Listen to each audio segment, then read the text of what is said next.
لائیں کہیں کہ ہمارا رب اللہ ہے، پھر اس پر جم جائیں۔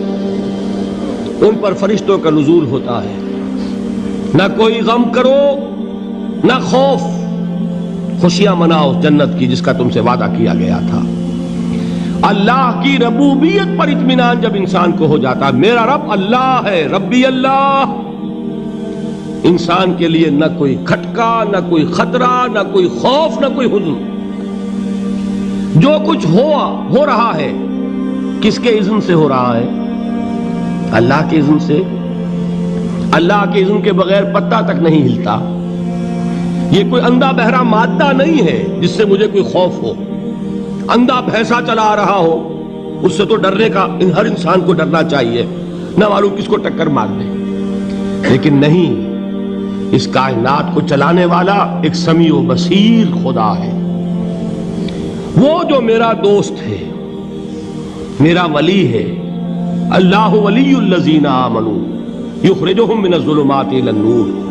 اللہ اہل ایمان کا ولی ہے، ساتھی ہے، پشت پناہ ہے، مددگار ہے، حمایتی ہے۔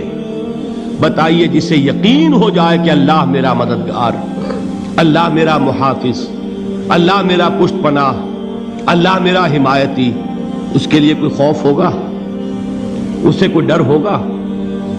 میں مثال دیا کرتا ہوں ایک بہت سادہ پنجاب کے دیہات کی۔ وہ بڑا چودھری ہے اور کوئی غریب کسان ہے۔ اس غریب کسان کے جانوروں کو ہر وقت اندیشہ ہوگا چوری کا، کوئی میری بھینس کھول کر نہ لے جائے، کوئی میرا بیل کھول کر نہ لے جائے۔ لیکن جس کے بارے میں یہ سب کو معلوم ہو کہ وہ جو بڑا چودھری ہے وہ اس کا دوست ہے، اس کی بچیا کو کوئی خوف ہوگا؟ اس کی بھینس پر کوئی ہاتھ ڈالے گا؟ اسے کوئی اندیشہ ہوگا؟ نہیں۔ کیوں؟ کہ وہ بڑا چودھری، بڑا اس کا یہاں کا سردار، جاگیردار، سب کو معلوم ہے وہ میرا دوست ہے، کوئی میرے خلاف اقدام نہیں کر سکتا۔ اس دنیا میں یہ چھوٹی سی بات اگر آپ کے دلی اطمینان اور سکون کا باعث بن سکتی ہے تو ذرا تصور کیجئے۔ میں لفظ تصور استعمال کروں گا صرف اس لیے کہ اس کا ہم جس کو کہتے ہیں ادراک اور شعور کر نہیں سکتے، اگر کے ساتھ کر سکتے۔ اگر یقین ہو کہ اللہ میرا مددگار اور یقین ہو کہ اللہ ہر آن میرے ساتھ ہے، پھر کوئی خوف؟ کس کا خوف؟ کوئی شے اللہ سے بالاتر ہے؟ کوئی قوت اس سے زیادہ طاقتور ہے؟ کوئی اس کے ارادے کو بدلنے والا ہے؟ کوئی اس کی مشیت کے آڑے آنے والا ہے؟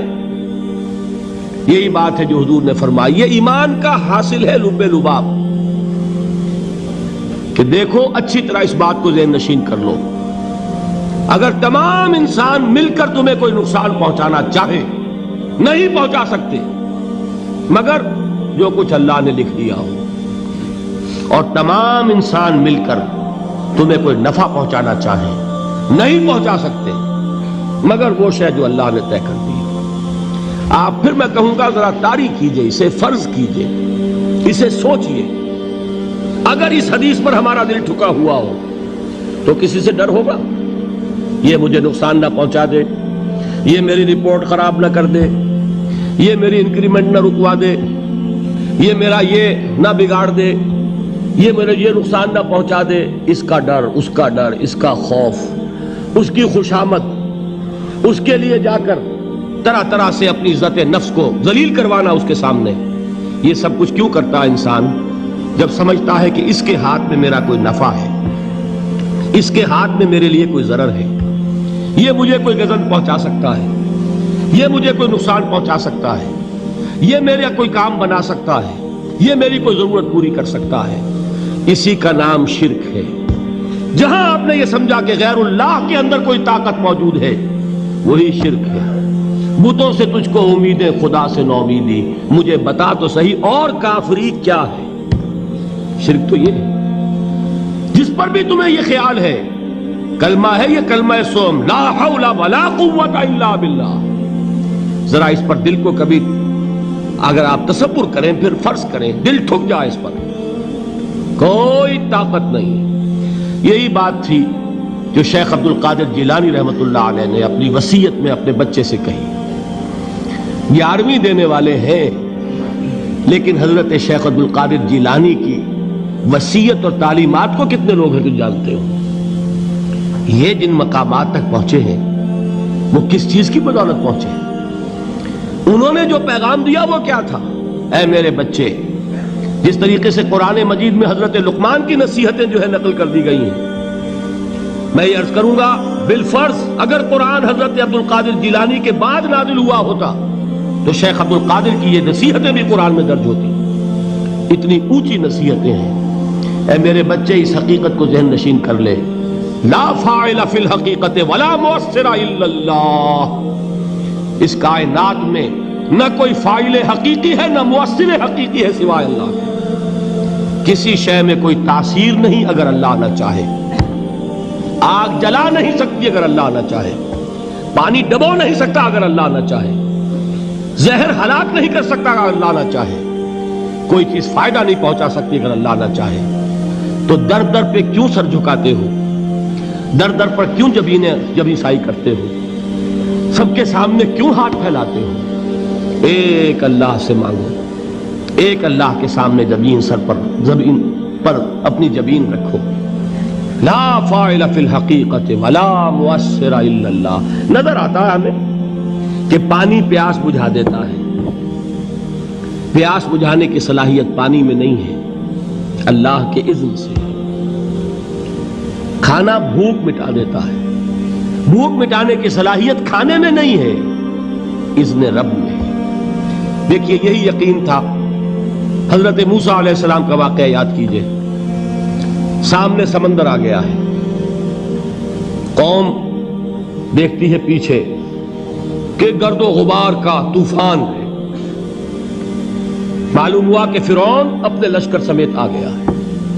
لشکر جب چلتا تھا تیز رفتاری کے ساتھ تو گرد و غبار کا جو طوفان اٹھتا تھا اس کا تصور کیجئے. اور لمحہ بلمحہ وہ قریب آ رہا ہے. پوری قوم نے کیا کہا؟ اے موسیٰ انا لمدرکون، اے موسیٰ ہم کو پکڑے گئے. قرآن مجید نے تو یہاں وہ باتیں نہیں لکھی ہے، لیکن تورات میں یہ درج ہے کہ بنی اسرائیل جھگڑنے لگے، دست و گریبان ہو گئے موسیٰ کے ساتھ. موسیٰ ہمیں یہاں مروایا لا کر، اس سے تو ہم ہی بہتر تھے.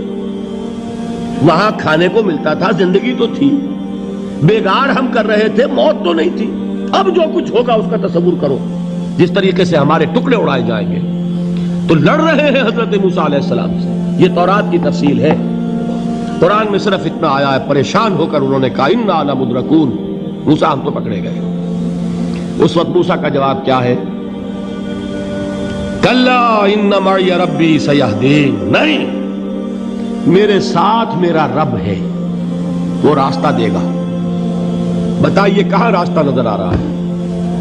یہ ہے ایمان بالغیب. راستہ نظر نہ آئے تب اللہ پر یقین ایمان ہے. جیب میں پیسے ہوں اور تب دل کو اطمینان ہے تو ایمان کس پر ہوا؟ پیسے پر، اللہ پر نہیں. جب وسائل و ذرائع نہ ہو اور پھر یقین ہو کہ اللہ مسبب الاسباب ہے، وہ اسباب کا پابند نہیں ہے، وہ اسباب کا محتاج نہیں ہے، اسباب اس کے محتاج ہیں. اگر یہ یقین ہے تو اللہ پر ایمان ہے. یہ نہیں ہے تو تمہارا ایمان اسباب پر ہے، وسائل پر ہے، ذرائع پر ہے، مادیات پر ہے، اللہ پر نہیں. اس وقت کہاں راستہ تھا؟ کوئی راستہ تھا؟ سمندر ہے اور ادھر سے لشکر آ گیا ہے. کلا ان معی ربی سیہدین. اب دیکھیے ایمان کہہ دینا آسان ہے، ہوا معکم اینما کنتم، جہاں کہیں بھی تم ہوتے ہو اللہ تمہارے ساتھ ہوتا ہے. لیکن اس کا یقین قائم ہو جائے تو زمین و آسمان کا فرق واقع ہو جائے.